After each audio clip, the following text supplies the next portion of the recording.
C Makeup versus Dazzle Me, sinong mas angat, sinong mas sikat? By the way, ang foundation natin today ay galing sa Tevian. Napansin ko kasi na sa foundation na to dito ako madalas o mabilis mag-oil up para na din makita natin kung makakatulong ba itong mga setting sprays na to. Starting with C Makeup, nag-viral din to tapos laging sold out. Stay Put Prime and Set Setting Spray, 269 pesos with 100 ml of the product. Spray natin siya dito lang on the left side of my face, mga 8 inches away. And yes, ganito talaga ako mag-setting spray guys. Gusto ko basang-basa para na rin siguradong coated buong mukha ko. Anyway, what I really like about this is yung nozzle.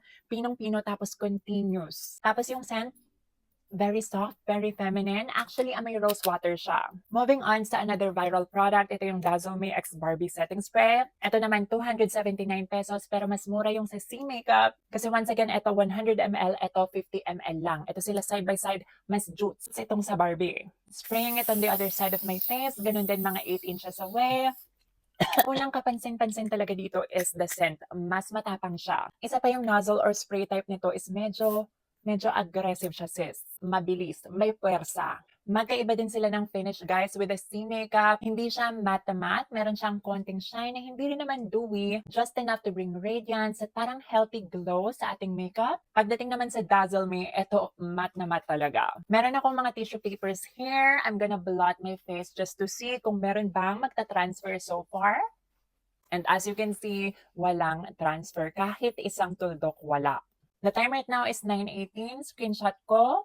Okay guys, I'm back and the time right now, ayan, 7:21 in the evening. So more or less 10 hours. But you know what? Okay pa rin sila. Like, kaya ko pang irampa to eh. I think yung shiny lang is a nose part. Anyway, gamit tayo ng blotting paper side by side. O, diba? Hindi naman siya ganun karami. Pero I could say, mas marami dito. Walang pagta-transfer ng makeup at all. Parehong na-preserve yung makeup. Mas maganda lang talaga yung oil control ni Dazzle Me X Barbie. And you know what? Kanina nag-research ako tungkol sa mga ingredients ng dalawa. And I learned na pagdating sa mga skin-caring ingredients, mas yamado, mas lamang si C Makeup. Pero pagdating sa mga makabagong film formers, meron din naman si C Makeup pero dalawa lang. At ang dami nitong sa Dazzle Me, mga 5. Film formers guys, ito na yung mga nilalagay sa mga makabagong setting sprays ngayon, na literal gumagawa sila ng film or parang shield barrier para nga fully protektado yung face or makeup mo. So I guess pareho naman silang maganda. Nasa sa inyo na lang kung ano yung purpose nyo in putting setting sprays. Si C Makeup mas balance, it prolongs your makeup, but at the same time, inaalagaan niyo yung face mo with skin-caring ingredients. Ito naman si Dazzle Me X Barbie, pang malakasan talaga to, pang matibayan ng makeup. Yun nga lang, ang bilis maubos, so feeling ko,